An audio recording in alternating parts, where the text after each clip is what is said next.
This is my ultimate MUGEN IKEMEN Go build. I've been working on it since 2020. I started working on this during COVID lockdown and kind of kept tinkering with it throughout the years. I've been working on this for about 4 years now, maybe 5 at this point. This started as a MUGEN 1.0 build, and I migrated over to IKEMEN Go when that became popular. I've settled on IKEMEN Go version 9.8.2.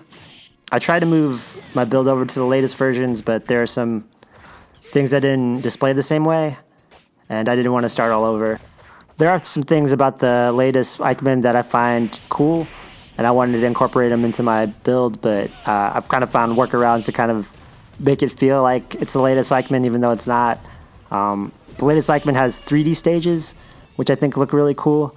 3D stages aren't really essential for this build, though, since my main focus is on fighting games that were created around 1990 through 2005. 3D backgrounds can kind of clash with those older assets, so it's not totally necessary. But I still wanted to incorporate these 3D style stages into my build, and I found a couple of creators who made really good foul 3D stages. Here are some from Alice, Jafar, X Shadow, and a couple other creators. I really like these stages when paired with characters that have 3D pre-rendered sprites. The latest IKEMEN also has really good memory optimization. This really hasn't been an issue in my build, except for a few characters. For this, I've gotten back and tried to resave their assets as a MUGEN 1.1 file in Fighter Factory. This can reduce the size of the files by about 1/3 to 2/3 in my experience. I've only had to do this for a couple of characters, and you kind of have to be careful when you do it, because resaving files that you don't know how they were created, you can kind of break things, so you just gotta kind of be aware and be careful when you do this. But here are a few characters where I use this kind of trick on, and it's really made them run a little bit smoother. Sometimes if you have characters that are too large, they can kind of crash your build, and having memory optimization is really good for like tag mode. My build has more than 300 stages at this point and more than 1,000 characters.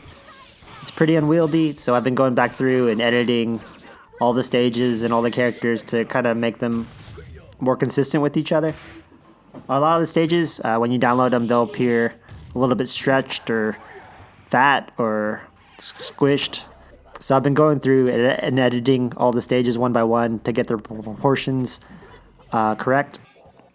I've been looking at a lot of reference screens from their original source games to kind of do this. One of the main things I've been doing is trying to get the size of the characters to appear in proportion to the rest of the stage's elements. Here's this little Shaq Fu stage that I feel really proud of editing. Another thing I've been doing is going through all the stages to make sure all the background characters are smaller than the foreground characters. I wanted to make that change across the board to make the build seem a little bit more consistent. Another thing to kind of heighten the experience is these stage interactives or breakable objects or hazards. These were created by La Sombra Demon. He also made some stage-specific fatalities, which I've added into this build. This is the pit from Mortal Kombat 2.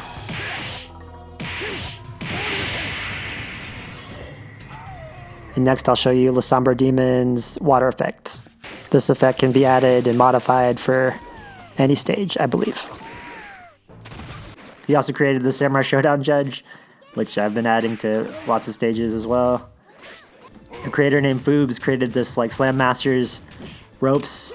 They've been great as well. I tried to find Super Jump compatible stages whenever I could. So even stages like the Street Fighter Alpha 2 stage has like a Super Jump, which is kind of nice. I try to assign Super Jump stages to all characters in my build that have a Super Jump, so if you're playing arcade mode, you won't see them just fly off the screen for no reason. They'll track it. A small thing I did was kind of started adjusting all the shadows, try to match the background a little bit more. I don't know if you could tell.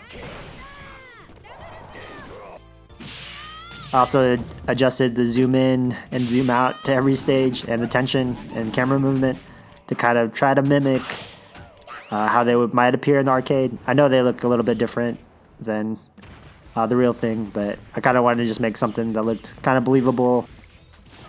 IKEMEN Go also has dramatic music feature, so In some of these Street Fighter 2 stages, you can kind of hear the dramatic music kick in when the life gets low. This is from La Sombra Demon as well, I believe.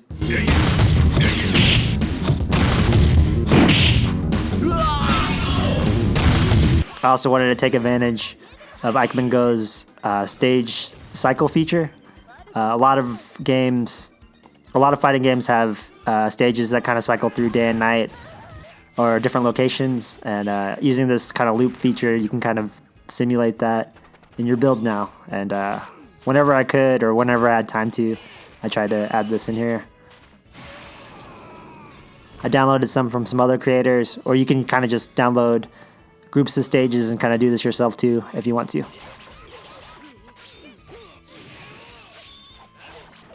Like I said before, my roster has about 1,000 characters. It probably has like way more than 1,000 characters by now, actually, but I haven't gone through and really counted all the ways I've kind of organized this thing. As I started playing this thing more, I kind of noticed that all the character sizes and proportions were all over the place.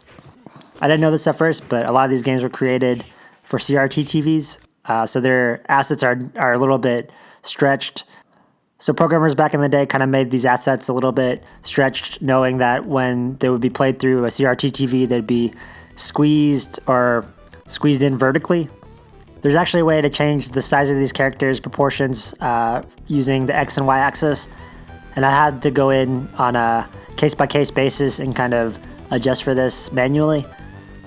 This has been pretty tedious, and doing this can actually mess up a lot of animations like intro animations or projectiles, and then I've had to go in manually and fix those too, but the results have been pretty good.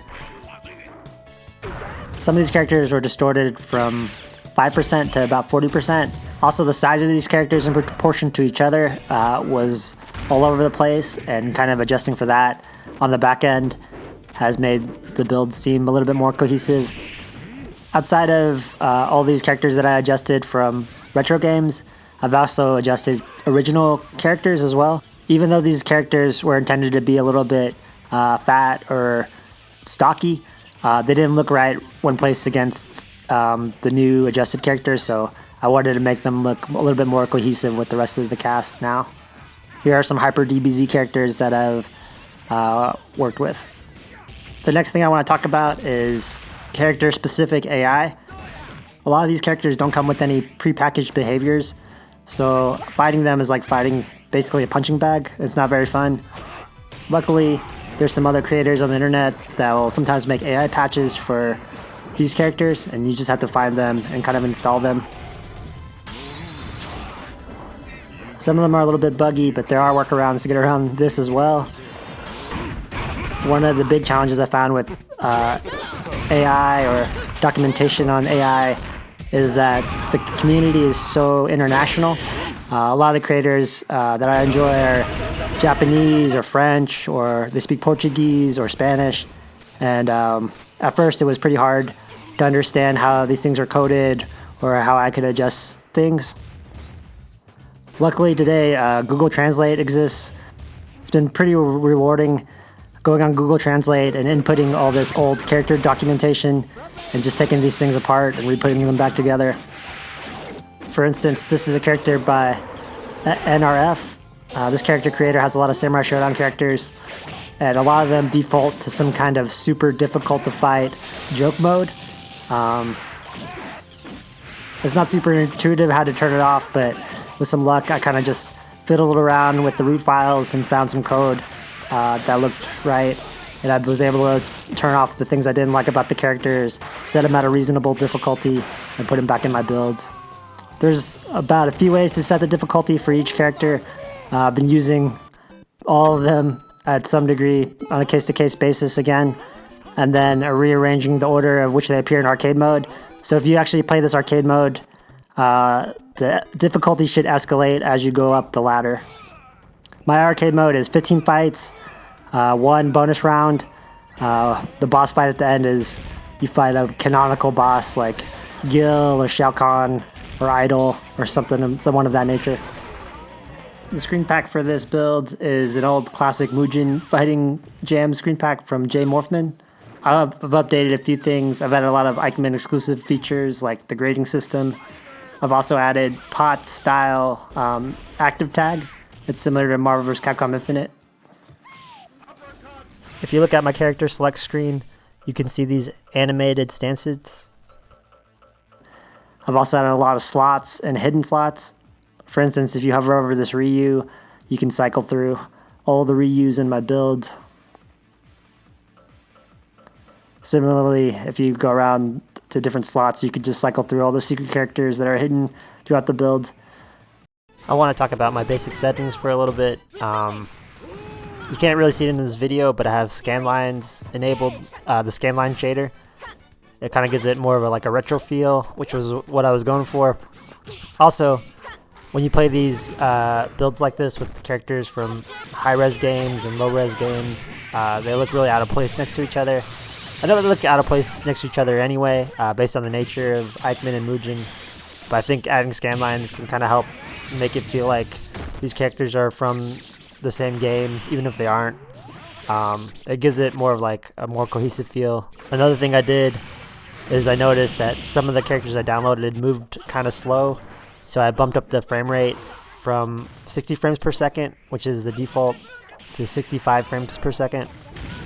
I was kind of trying to simulate Street Fighter Alpha 2 Turbo Mode, and I looked up how much of a percentage jump that is, and I tried to use that as a good starting point for my build. A problem I ran into is that these creators make characters at different speeds. So moving it from 60 to 65 frames per second. Some characters who move really slow, it makes them feel perfect. And some characters who are programmed with, I think, turbo already in mind, it makes those characters move light speed, almost unplayable speeds. So I kind of had to watch out for that when I mess with this setting. Yeah, I think 65 was a good number for me to land on, and I didn't have to change too many characters. There were a few instances where I switched a version of Magneto that I had out because it was moving way too fast, and I settled on a different version. So you can kind of see my roster throughout this video. It's mostly comprised of, anything Neo Geo, anything Capcom, characters from Mortal Kombat 1 through 3, any way I can get them. Arranged versions of these characters. Characters from obscure DOS-era fighting games, obscure Japanese exclusives, obscure Mortal Kombat rip-offs, 16-bit era fighting games, and just kind of anything fighting games. I even got some characters from these bootleg demakes and official demakes of really popular 3D titles. The character roster itself is pretty stable, as in there's not a lot of bugs in a lot of these characters. I'm not going to say there's no bugs, because it's a MUGEN compilation essentially, so this thing's going to be a little bit buggy. If a character's too buggy, sometimes I just try to find better options to replace them with, or I can go online and go on the forums and kind of ask for advice for how to correct these bugs. Sometimes it's just as simple as searching for an old technical document and fixing the bug yourself. The music on this build is the last thing I'm going to talk about. Most of it's pretty straightforward, just songs from their actual source games. Every now and then, though, I don't like the music from the stage, so I add just random video game music from all around the internet. A lot of these songs are from Scott Pilgrim vs. the World. I think those songs kind of fit the vibe of the build. Sometimes I just try to find ambient noise to match the ambient noise from the arcade, even though it's not actually from the arcade. Here's a flame stage from Blast Blade 2. And every now and then, I just try to come up with something. Here's Krauser's stage. You can see a symphony in the background, and I found this Dr. Wily song, orchestral version from Overclocked Remixes. They have a lot of good free music.